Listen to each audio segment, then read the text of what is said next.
So, Donald Trump, since I know you're watching, I have 4 words for you. Turn the volume up. Turn the volume up म्हणजे थोडक्यात काय तर आवाज वाढव DJ तुला आईची शपथ आहे. असंच काहीतरी जोहरान ममदानी यांना म्हणायचं आहे. त्यांनी न्यूयॉर्कच्या मेयर पदाची निवडणूक जिंकल्यानंतर जे पहिलं भाषण केलंय ते डोनाल्ड ट्रम्प यांना उद्देशून केलंय आणि ते जे काही बोलले तुम्ही जे ऐकलं हे सगळं ते डोनाल्ड ट्रम्प यांना उद्देशून बोलले. त्यांना थोडक्यात म्हणायचं आहे की मी आता आलोय, मी निवडून आलोय आणि माझं हे भाषण तुम्ही ऐकताय हे मला माहिती आहे. ही निवडणूक जोहरान ममदानी विरुद्ध कर्टिस सिल्वा अशा 2 उमेदवारांच्या मध्ये असली आणि ही निवडणूक एका अमेरिकेतल्या न्यूयॉर्क सिटी सारख्या महत्वाच्या शहराच्या मेयर पदाची म्हणजे थोडक्यात एका महापालिकेसारखी निवडणूक असली तरी डोनाल्ड ट्रम्प यांनी स्वतःच ही निवडणूक प्रतिष्ठेची केलेली होती आणि डोनाल्ड ट्रम्प यांनीच एक प्रकारे एवढी टीका जोहरान ममदानींच्यावर केलेली होती की जोहरान ममदानी विरुद्ध डोनाल्ड ट्रम्प अशी ही इलेक्शन झाली. डोनाल्ड ट्रम्प यांनी धमक्याही दिल्या होत्या, पण हे सगळं झालं तरी जोहरान ममदानी आता निवडून आलेत. पण जोहरान ममदानी हे भारतीय वंशाचे असले आणि आता न्यूयॉर्कचे नवीन मेयर झाले असले तरी भारतासाठी ही चांगली बातमी असेलच असं नाही. कारण जोहरान ममदानी हे जसे डोनाल्ड ट्रम्प यांचे कट्टर विरोधक जणू शत्रूच आहेत, तसे ते नरेंद्र मोदी यांचे देखील कट्टर विरोधक आणि शत्रूच आहेत. अशा पद्धतीची ते वाक्य बोललेले आहेत मागच्या वर्षभरामध्ये. आता जोहरान ममदानी यांनी या जिंकलेल्या इलेक्शनचा अर्थ काय, त्याचा भारतावर परिणाम काय, डोनाल्ड ट्रम्प यांच्यावर परिणाम काय होऊ शकतो, या सगळ्या गोष्टींच्या बद्दल बोलूया आजच्या या व्हिडिओमध्ये. मी आहे रणजित यादव आणि तुम्ही पाहताय द मराठी बाणा. सर्वात पहिला प्रश्न की जोहरान ममदानी कोण आहेत. जोहरान ममदानी हे 34 वर्षाचे एक अमेरिकन नागरिक आहेत जे मूळ भारतीय वंशाचे आहेत असं म्हटलं जातं, पण त्यांचा ऍक्च्युली डायरेक्ट असा भारतीय वंशाशी कुठलाही संबंध नाही. त्यांचे वडील महमूद ममदानी हे गुजराती वंशाचे होते. त्यांचा जन्म मुंबईत झालेला होता आणि त्यांचे पूर्वज म्हणजे त्यांचे वडील वगैरे हे सगळे मूळचे गुजरातचे होते, भारतातले होते. त्यामुळे जोहरान ममदानी हे देखील भारतीय वंशाचे आहेत असं म्हटलं जातं. त्यामुळे जोहरान ममदानी हे जे आता न्यूयॉर्कच्या मेयर पदाची निवडणूक जिंकलेले आहेत ते पहिले भारतीय वंशाचे, पहिले मुस्लिम आणि पहिले साऊथ एशियन न्यूयॉर्कचे मेयर आहेत. याशिवाय ते मागच्या शतकभरातले सर्वात तरुण न्यूयॉर्कचे मेयर म्हणजे महापौर झालेले आहेत. या वर्षीच्या जूनमध्ये न्यूयॉर्कसाठीच्या मेयर पदाच्या डेमोक्रॅटिक पक्षामध्ये प्रायमरीज पार पडल्या होत्या. त्यावेळी या जोहरान ममदानींचा तिथं विजय झाला होता. त्यांनी अँड्र्यू क्युओमो यांचा पराभव केला होता. त्यानंतरच असं म्हटलं जात होतं की हे ममदानी कदाचित न्यूयॉर्कचे पहिले मुस्लिम आणि इंडियन असणारे महापौर होऊ शकतात. पण अखेर त्यांनी कालच ही निवडणूक जिंकलेली आहे आणि आता ते न्यूयॉर्कचे पहिले महापौर होणार आहेत. जेव्हापासून त्यांनी न्यूयॉर्कची प्रायमरी जिंकली तेव्हापासूनच ट्रम्प सांगत होते की या माणसाला अजिबात निवडून देऊ नका, हा एक कम्युनिस्ट विचारसरणीचा माणूस आहे, या माणसाला न्यूयॉर्कच्या मेयर पदापासून दूर ठेवा. न्यूयॉर्कच्या या उमेदवाराबद्दल डोनाल्ड ट्रम्प यांनी इतकी भाषणं केली होती, इतकी विधानं केली होती की त्यामुळं असं वाटायला लागलं की ही निवडणूक ट्रम्प विरुद्ध जोहरान ममदानी अशीच आहे की काय. काल निवडणुकीच्या आदल्या दिवशी तर डोनाल्ड ट्रम्प असं म्हणाले की जर तुम्ही म्हणजे न्यूयॉर्कच्या लोकांनी या जोहरान ममदानीला निवडून दिलं तर मी न्यूयॉर्कला जे काही फंडिंग दिलं जातं, जो काही पैसा सरकारतर्फे दिला जातो, हा सगळा पैसा बंद करून टाकेन आणि तुम्हाला काहीच मिळणार नाही, न्यूयॉर्कचा विकास सगळा खुंटेल अशी धमकी दिली. तरी सुद्धा न्यूयॉर्क मधल्या लोकांनी जोहरान ममदानीलाच निवडून दिलं आणि जोहरान ममदानी आता न्यूयॉर्कचे पुढचे मेयर असतील ते 1 जानेवारी 2026 ला न्यूयॉर्कच्या मेयर पदाची म्हणजे महापौर पदाची शपथ घेणार आहेत.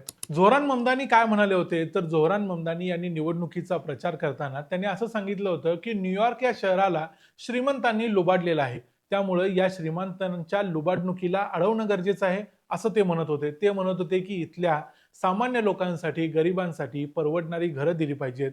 इथले न्यूयॉर्क मधले जी भाडं आहे, जे रेंट आहे ते फ्रीज केलं पाहिजे. कारण इतक्या मोठ्या प्रमाणावर भाडं आकारलं जाते की सामान्य माणसाला न्यूयॉर्कमध्ये राहताच येत नाही. इथलं जे ट्रान्सपोर्ट आहे, पब्लिक बसेस आहेत त्या सगळ्या फ्री केल्या पाहिजेत. कारण सगळं काही महाग असल्यामुळं सामान्य माणसाच्या हातून हे शहर सुटत चाललंय असं जोहरान ममदानी यांचं मत होतं. आणि न्यूयॉर्क या शहराच्या बाबतीत हे खरं देखील आहे. न्यूयॉर्क हे अत्यंत महागडं असं शहर आहे आणि तिथं गरीब लोक अक्षरशः तिथं राहू शकत नाहीत अशी परिस्थिती आहे. म्हणजे कितीही मोठं शहर असलं तरी त्या शहरामध्ये श्रीमंत आणि गरीब असे दोन्ही लोक राहत असतात, पण न्यूयॉर्कमध्ये गरिबांना जवळजवळ परमिशनच नाही राहायला, अशी परिस्थिती निर्माण झालेली होती. आणि याच्याच विरोधात झोरान ममदानी एकापेक्षा एक काय काय मी देणार हे सांगत होते. आणि याच सगळ्या गोष्टीला डोनाल्ड ट्रम्प सांगत होते की हे सगळं कम्युनिझम आहे, हा कम्युनिस्ट माणूस आहे आणि या कम्युनिस्ट माणसाला सत्तेपासून लांब ठेवा, अन्यथा मी तुम्हाला त्याची शिक्षा देईन. सुरुवातीपासून झोहरान ममदानी या रेसमध्ये कुठंच नव्हते, पण त्यांनी स्वतःची जागा निर्माण केली. ते ज्या पद्धतीची भाषणं देत होते, बॉलिवूडमधली अनेक गाणी म्हणत होते, अनेक चित्रपटातले डायलॉग मारत होते. त्यांना हे सगळं माहिती असायचं किंवा भारताबद्दल त्यांना आकर्षण असायचं किंवा भारताबद्दल माहिती असायचं. कारण म्हणजे त्यांची आई म्हणजे झोहरान ममदानीची आई मीरा नायर ही एक भारतीय चित्रपट निर्माती आहे, एक डिरेक्टर आहे. या मीरा नायर यांनी सलाम बॉम्बे, मान्सून वेडिंग सारखे चित्रपट बनवलेले आहेत. त्यामुळे त्यांना भारताची चांगली ओळख आहे. याशिवाय त्यांचे वडील देखील मूळचे भारतीय वंशाचे होते, हे मी तुम्हाला अगोदर सांगितलं.